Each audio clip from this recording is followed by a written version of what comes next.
Hey, good morning, good morning, good morning, and good morning. Hey, family, welcome back to the Family Reset, daily steps to strengthen unity. Yesterday, we made the decision to heal. I asked you to call someone in your family and just say hi. Today, I would like to talk about one of the most powerful tools in our homes, our words.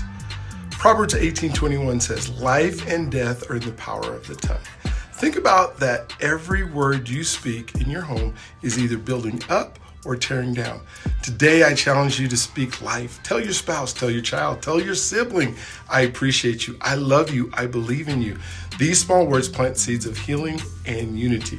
Your words have the power to shift the atmosphere in your home. So today, be intentional. Replace criticism and encouragement. Let's reset the way we speak to each other and start building the family of God designed us to have.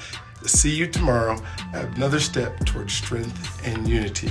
Have a blessed, amazing day today.